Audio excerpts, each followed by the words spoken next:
Okay guys, today we're doing something a little bit different. Today we're doing a tier list video for Wuwa. I'll try my best to make it as entertaining as it is informative. If you're new to Wuwa, you might learn some stuff. If you're hardcore, you might just be like, oh yeah, he's right or he's wrong.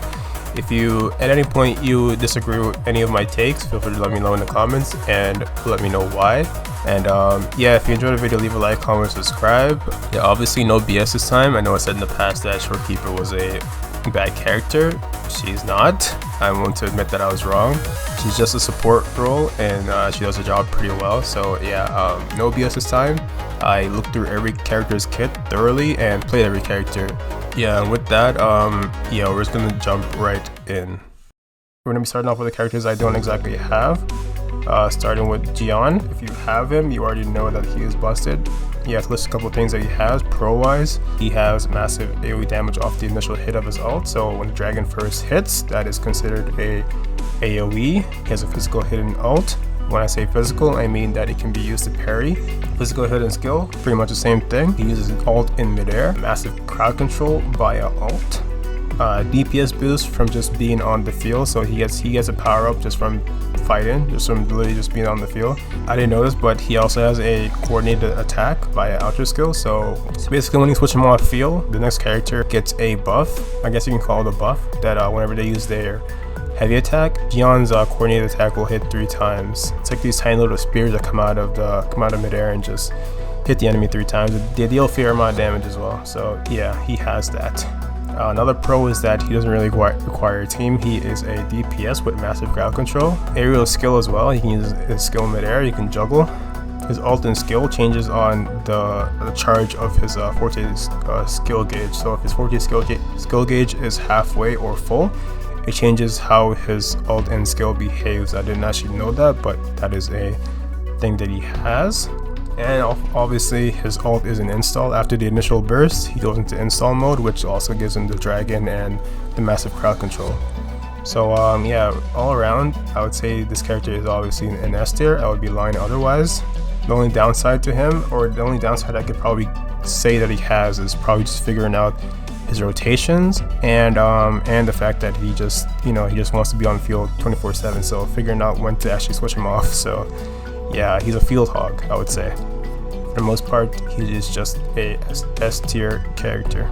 Alright, moving on to Jinhsi. To list a couple of pros that she has is that both her ult and her skill deal both massive AoE damage. Talking about her skill change, once she gets enough Forte gauge, her skill changes from a stance change to a massive AoE damage and attack. She has aerial combat from her stance change. When you activate her skill, she goes up in the air and just, hangs there for a bit. Her skill and her ult can be used in midair. Specifically speaking, her skill change can be used in midair as well. She doesn't require a team, she's a DPS. I didn't actually know this, but if she's on a team with characters that have coordinated attacks, in other words, characters like Baizhi or Yinlin, her Forte skill gauge will increase 10 times faster than if she were to be by herself. But not only that, her partners can also charge her Forte gauge while she's also off field. Basically has 2 ult, we already said this, but she basically has 2 ults. Her skill changes into basically an ult, and also her skill hits physical, so the stance change can actually hit physical when you activate it. The only downside I would say that she has is that she has commitment on some of her moves, and also she's a bit too flashy, I would say. I find it really hard sometimes to keep track of what's going on around me, especially with the little tiny enemies that throw stuff at you. It's kind of hard to keep track and make sure that she is safe when there's like so much stuff happening, especially with the dragon that comes out. While she may not require a team, I think there's a massive DPS loss considering the fact that her Forte gauge powers up her skill change, and her skill gauge charges faster with coordinated attack characters. So just her being by herself, you're missing out on a lot of extra damage that could be gained just by having a team. So I think that can also be listed as a con. All in all, she is still a S tier unit because her damage makes up for it. Alright, next we got Painter Girl, Jie. Jinhsi. I think I'm saying that right. I don't think she's that crazy, but I think she's a solid character. I think she does her role pretty well, which is a sub DPS slash buffer. A couple of pros she has is that she can put distance between the enemy and her at will. So her skill, she can pretty much just say no to the enemy's advances. Depending on how you interact with her skill determines whether she goes up in the air or goes on the ground. If you hold her skill, she puts a seal up in the air and you can teleport to it. And if you just tap it, she puts one on the ground, which also gives her aerial combat that I didn't know. She can actually like combo off of that via either skill or heavy attack, which is actually pretty cool. She has coordinated attack via her ult, and both her ult and her skill can be used in mid-air. Not to mention she has a massive buff for Glacier character. If you have both her and Carlotta, you're eating good this patch. All in all, I would say she does her role pretty well. If I had to list a couple of cons she has, is that her physical attacks, so attacks that can be used to parry, are not very clear, or I'm not even sure if she even has any, but if she has any, let me know. I tried my best to figure out if she had any, but I don't actually have the character, so I don't think her skill parries, I don't think her basic attack parries, but I could be wrong. Also, she has pretty weak basic attacks, I would say. I know she's like focused around heavy attacks, but yeah, her basic attack seems pretty weak to me. And also, yeah, she needs a team as well. She is a sub DPS, so she does require a team to really benefit her playstyle. Yeah, all in all, I would say she's alright. She's mid. I think she's pretty mid in my opinion. Any character you put crack stuff on is going to be good. So some people might argue that she's actually better than what I'm saying, but I think she's pretty mid. From just from a gameplay aspect or from the things that she can do, I think she's pretty mid. So yeah, A tier for me. A tier for me. I'm gonna stop rambling. Next on the list we have Ruxia. I actually had my doubts before she came out. At least an A tier, I thought. But from just seeing other content creators and also myself trying her out, yeah, this character is just busted for no reason. Like, so there's a couple things she has. She is a Havoc buffer, specifically for Camellya. So she buffs Havoc damage and also basic attack. So if you have her in Camellya, you're eating really good this patch. Insane crowd control. Yeah, crowd control is absolutely crazy. Not to mention that she passes on her skill to the next character via outro skill. So she basically gives the next resonator her skill for a one-time use, but it is a weaker version, like damage-wise, but it still does its job, which is crowd control. AoE attacks all around via basic attack, skill, ult. She has it all. Skill is physical hidden, so you can actually use it to parry. I did not know this, but it's actually pretty cool when you pull it off as well. So you charge her Forte skill gauge out of combat. Her Forte skill gauge also charges pretty quickly. She can also charge it by counterattacks. We can also use her heavy attack for traversal. If I had to list any downside she has, is that she's very team oriented. So you want to run her with a team, even though you can actually run her by herself. Part of her kit actually benefits from her having a team. Specifically Camellya. Camellya just eats very, very, very well when she is on the team with her. Her skill startup time is a bit slow, so it can be interrupted if an enemy is fast enough. For the most part, obviously this character is a solid S tier. I would even put her in front of Jinhsi. Yeah, moving on. I'm talking about Rover. We're not going to be talking about the different elements because that would take too long. We're going to be talking about Rover as a single character. Yeah, to list up a couple of pros that she has. She does AoE damage off from her ult. Basic attacks are pretty freaking quick, which means you can just pretty much spam, and most of the time you're guaranteed to parry. Maybe 99% of the time you're guaranteed to parry just from spamming her basic attacks. Her counterattack is pretty quick, so yeah, parrying via counterattack is almost guaranteed as well. She provides a massive DPS opportunity via her outro skill, aka the time so switching her off the field gives you a save opportunity to deal a lot of damage in a short amount of time. She doesn't require a team, she's a DPS that does pretty fair amount of damage. Can switch elements at will, so if you don't have a Havoc unit or a Spectre unit, you can still sub her in for that, I would say. Her skill is also physical hidden. The only downside to Rover is that she's not as flashy as other characters, but that is fine. She still does her role pretty well as being a pretty solid DPS unit. So I'll put her in S tier as well. Alright, next we have the big threes. Talking about the big threes. I would put Jianxin in here as well, but she's pretty much utility wise and not really a healer. So that's why I'm gonna leave her out of this one. I'll start off with Verina.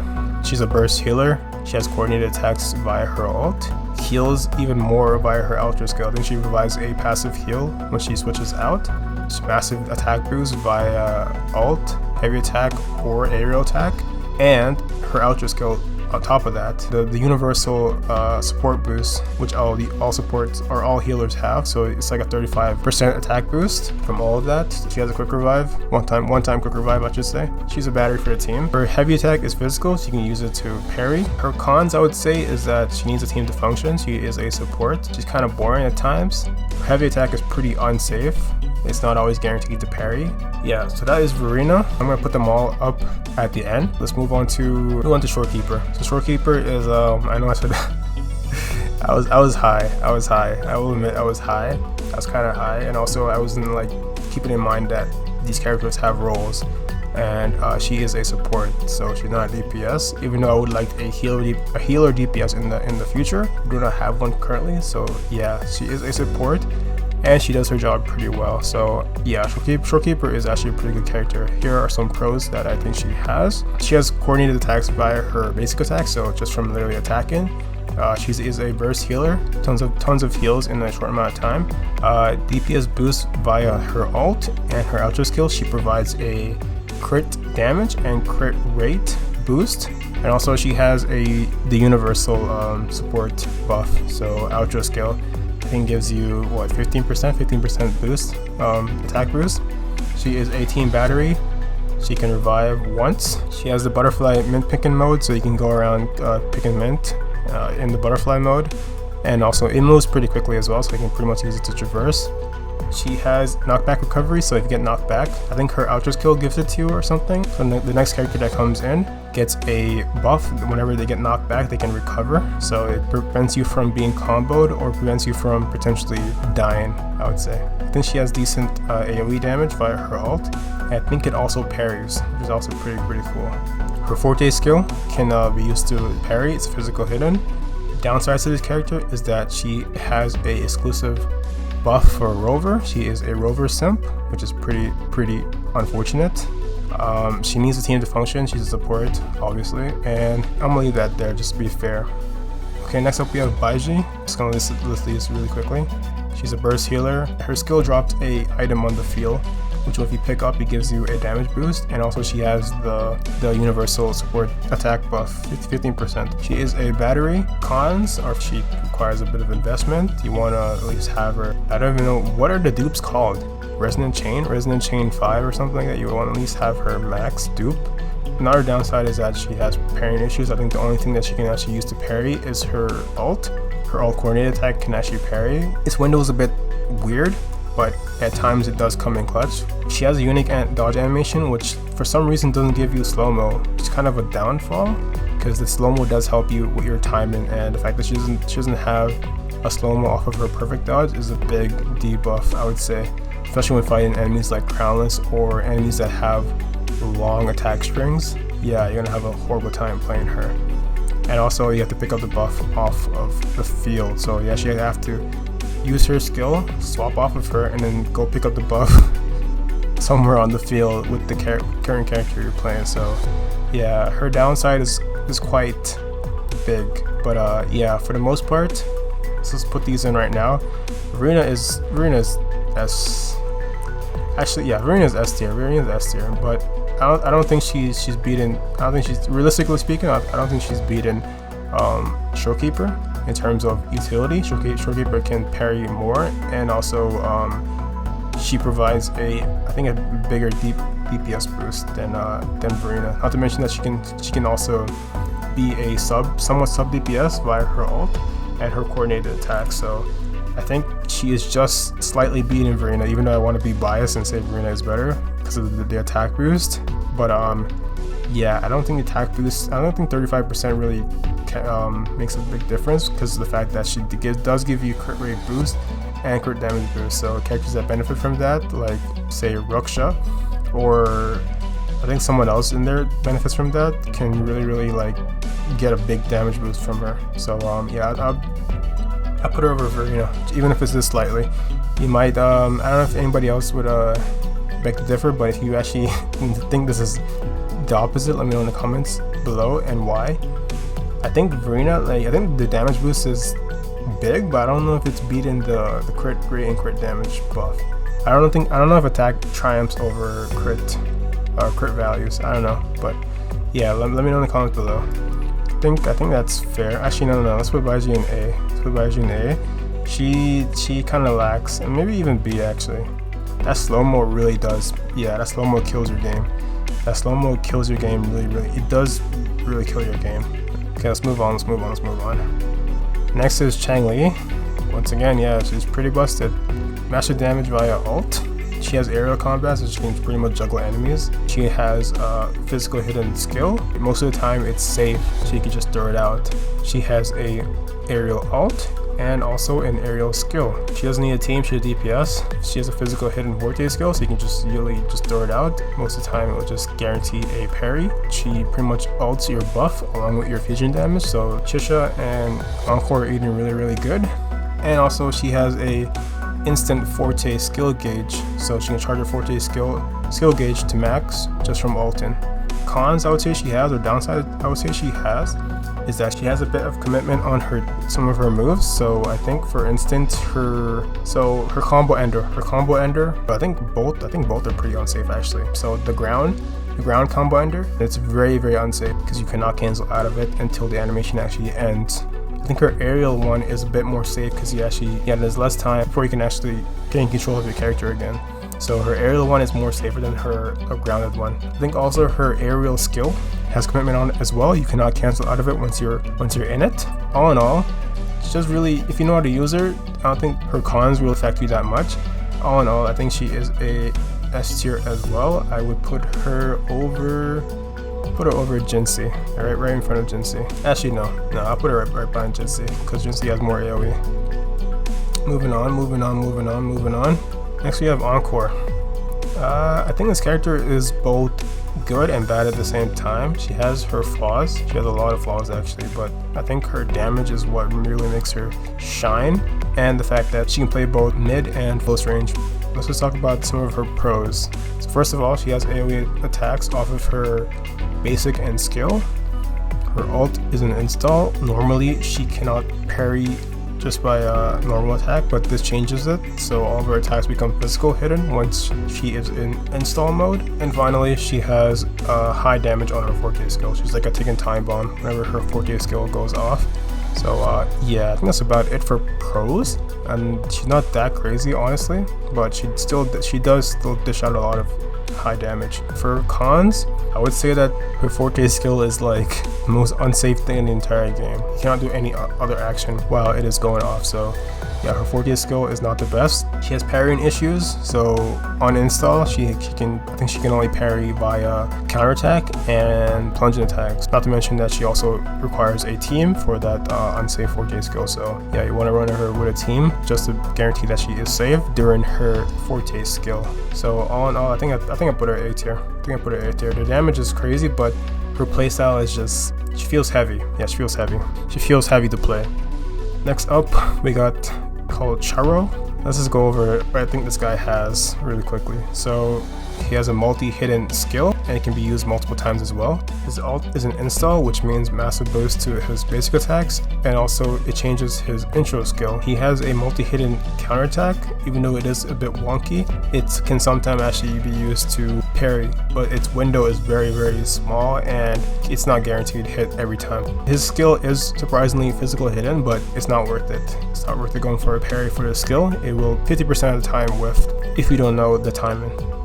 For cons, he has a lot. So first of all, he is pretty damn slow. His forte skill is unsafe. It's very unsafe actually. Even though you can dodge cancel it, it is very unsafe if you commit to it. He needs Yinlin. I think he needs Yinlin for like that massive damage boost. I think he does benefit a lot from having Yinlin on the same team. So yeah, he does need a team. to cover his unsafe moves as well. He can be a bit difficult to play if you don't actually have practice with him, and also he got power crept by Changli Yao. So if you have Changli Yao, everybody has Changli Yao, so I don't really see a reason, unless we have a good weapon for him, I don't really see a good reason to build Kalcharo over Changli Yao, or if you're a fanboy and you like Sephiroth. But yeah, I don't really see a good reason to build him over Changli Yao, because Changli Yao is the better unit and the safer one as well.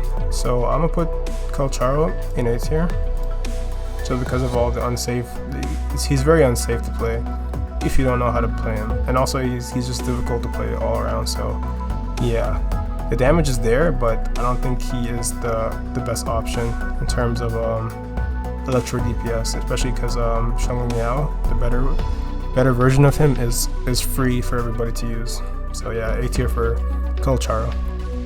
Next up we have Sanhua. So this character is very good. I think this character is very good. I think a lot of people misunderstand her as being hard. I don't think she's that hard to play. I think you just need to learn her, and once you do, she really shines as a ice DPS. Let's list a couple things that she has. Her attacks are very fast, very fast, especially her counter attack, the poke. Very like high success rate on parrying. So yeah, she's very fast. Her skill can be used to parry, crazy burst damage, skill alt into forte skill. She has a multi-hit and heavy attack, so it can be used to parry.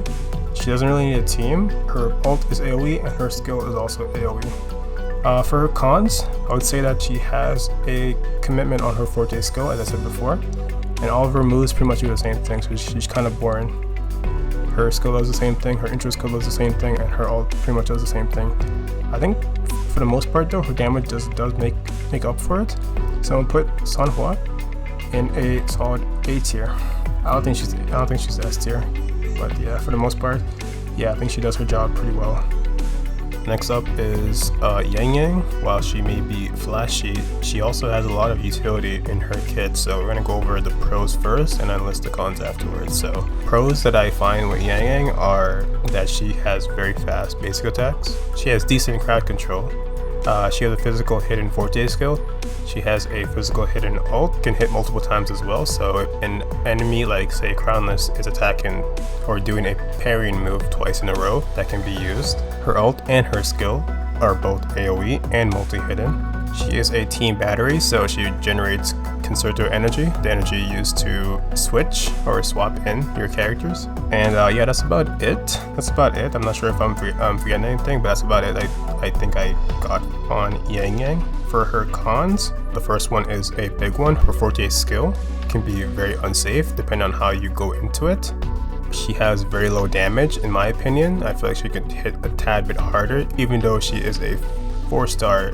There are other 4-stars that hit 10 times harder than her, so I feel like her damage could be a bit higher. Her counterattack into forte skill can be both annoying and very unsafe depending on who you're fighting. Next is that the pull on her ult and her skill could be a tad bit stronger. In other words, her crowd control could use a bit of a buff, but that's just my opinion. So yeah, I feel like her pull on her ult and her skill, or her crowd control in general, could be a tad bit better. And lastly, her counterattacks whiff pretty damn easily, so your timing is very sensitive, and also there's a chance you might take damage if you happen to miss that window. All in all, Yangyang is still a decent character. I don't think she's bad or good. If her crowd control was a tad bit better, I would put her into what I'm thinking, but at the same time, she can be kind of annoying to play at times depending on who you're fighting. So I'm gonna put her in a solid B tier, and also you kind of need dupes. You kind of need dupes for her to actually become viable. So yeah, sorry Yangyang, you're gonna be a B tier for me, unfortunately. Hi guys, future me here. Feel sure to comment down below if you made this far in this video. I realized post-editing that this video is going to be way too long if I were to include every character in it. So, if you guys want to see a part 2, in other words, if you guys care about my opinions, make sure to hit the like and subscribe button. Just a heads up as well, the 2 new characters that we'll be getting shortly will not be part of this tier list. However, if the video gets over 100 likes, I will rethink this. Also, my DMs on Twitter are now officially open, so if anybody has any ideas for new videos or just want to collab, hit me up. And yeah, with that, I shall take my leave. Much love and peace.